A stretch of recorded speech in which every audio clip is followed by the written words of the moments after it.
In 1603, the Tudor dynasty came to an end when Queen Elizabeth I died without an heir. The English crown then passed to the Stuart dynasty, rulers of Scotland, who now inherited the English throne as well.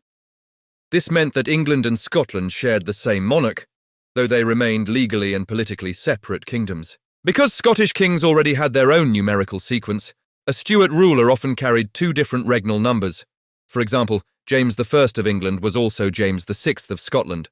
James was not well liked when he first came to England. As a Scot, he was viewed by many as an outsider, and his arrival brought significant challenges. He inherited not only the English crown, but also a large royal debt and a deeply divided Church of England, both of which complicated his ability to rule effectively. Elizabeth had kept the peace with English Puritans because of her immense popularity. James, however, did not enjoy the same affection. He was unfamiliar, untrusted, and an advocate of the divine right of kings, a theory he strongly believed in and even wrote about. He expected to rule with minimal consultation outside his own court. To his credit, James possessed several notable strengths as a ruler. He had successfully restored royal authority in Scotland without provoking major rebellion, demonstrating a capacity for maintaining stability. He was also more highly educated than most monarchs of his time, and his intelligence, curiosity, and thoughtful approach to politics set him apart. Additionally, James preferred peace over conflict and devoted much of his energy to avoiding involvement in costly European wars. But these virtues often worked against him. His success in Scotland made him overconfident. His love of scholarship led him to lecture Parliament and the clergy, often in ways that English subjects found pompous, impractical, or offensive. One European statesman unfairly but famously called him the wisest fool in Christendom. James further hurt his image by appointing Scottish favourites, many of them incompetent, to high office.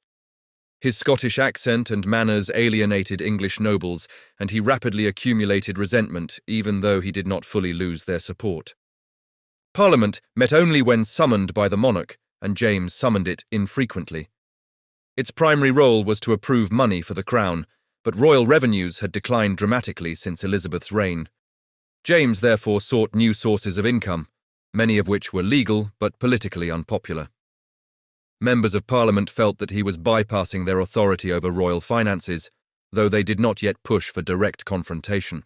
English Catholics were also disappointed in James upon his accession to the throne. Many had hoped that he might convert to Catholicism or at least grant them greater civil rights and religious toleration. However, James fulfilled neither expectation.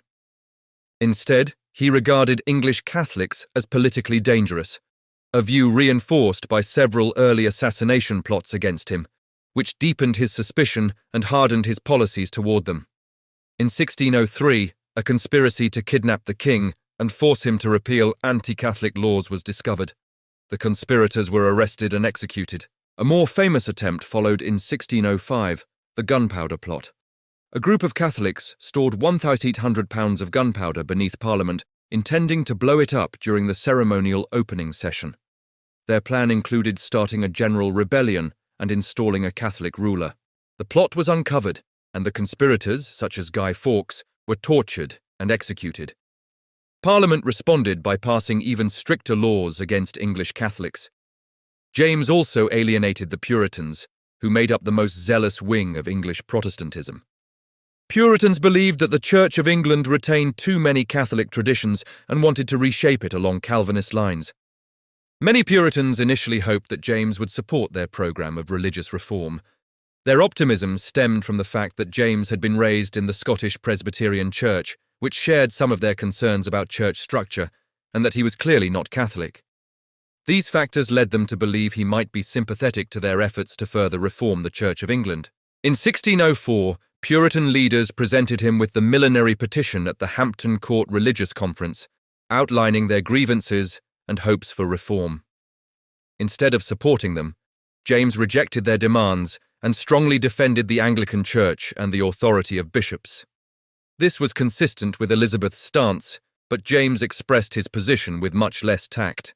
Puritans believed Sunday should be entirely devoted to worship and solemn devotion. James disagreed, He believed recreation after church was healthy and even helpful in winning Catholics toward Protestantism.